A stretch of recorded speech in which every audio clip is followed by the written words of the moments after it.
kakasa nti ne bode ya mukadde waffe Nalongo Imelda Kibuuka naye etuuse. Nja kusaba abali ku kaveranda kano tuveewo. Tetwagala tukozesa ate ddoboozi lisukako awo. Nja kusaba tuwuliziganye tukikole mu bwangu. N'abali mu nnyumba ku lw'enteekateeka ennungi okusobola okulaba nga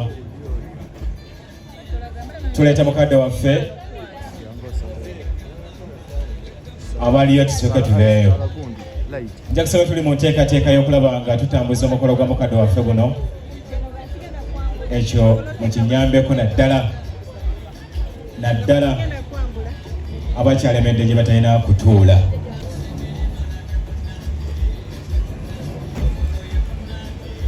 Okusinziira ku nteekateeka ne program nga bwetambula,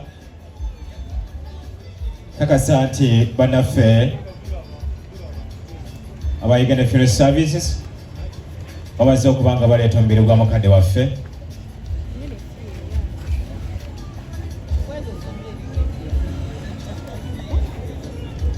Tujja kufuna service. Ssentebe w'ekitundu kino ku lw'omukolo guno gw'ojja okutugulirawo enteekateeka ng'essaala ewedde.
Abazzukulu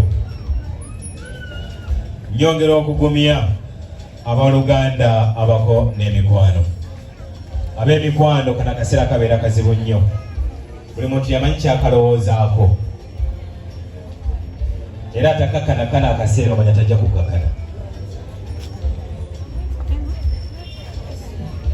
Naye tuseme Mukama Katonda atugumye era nga nkakasa nti buli kimu kijja kutambula bulungi. Mikono gyaffe okuva ku House of Prayer tubaaniriza mwebali nnyo, mwebalire ddala Musumba wa House of Prayer Ministry International Losias Bugingo. Tukwebaza okuba nga oli mu nteekateeka z'okungubagira mukadde waffe. Abasumba mbiti ebyenjawulo, bannaddiini mwenna abakulembeza ku mitendera egy'enjawulo mwebale kutulinnyira mu musaayi mutulaze obwase Luganda n'obumu. Tugenda kusobola okutukonako olw'enkya ate bwe tugenda okugenda mu kitundu eky'eggulu gye tugenda nate okuleka mukadde waffe. Era abaali badduseeko n'abagiraba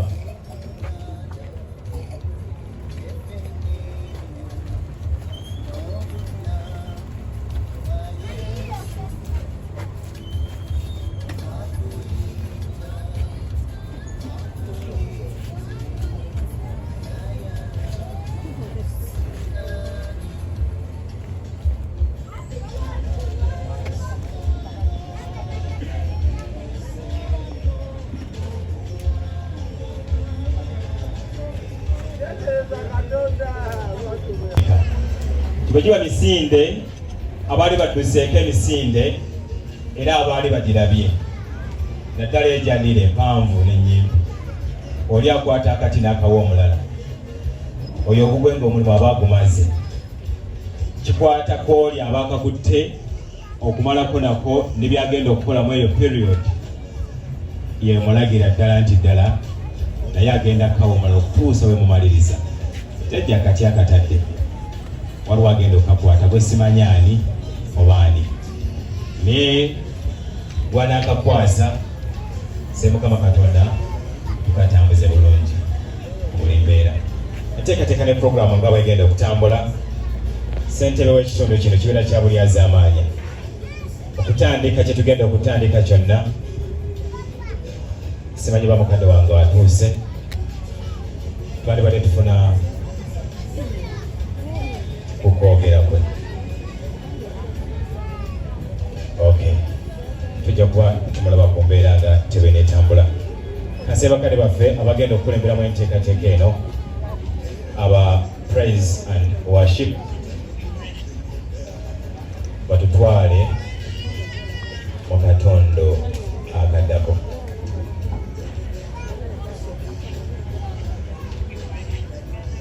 Nja kusaba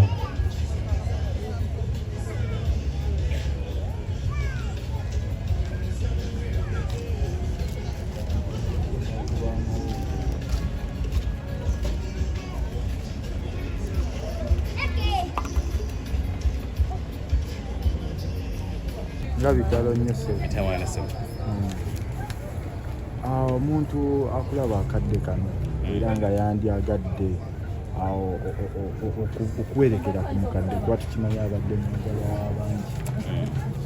Bubaka ki bw'oyinza okumutegeeza enteekateeka zigenda bbeera? Enteekateeka ku ssaawa 9 tubadde tusuubira okuba nga bodde y'omugenzi emaze okutuuka.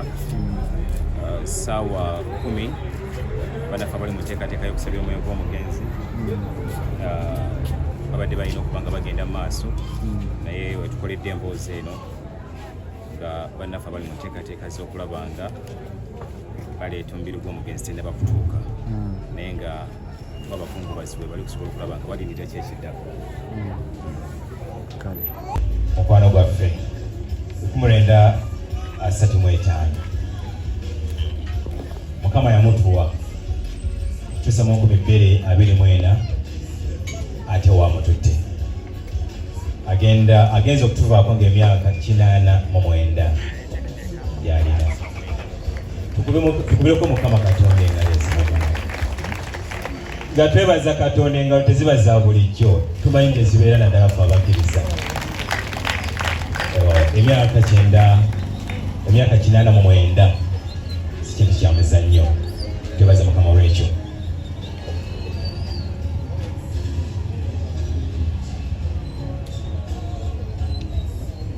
Tulina bakadde baffe aba praise and worship batutwale mu katondo akaddako.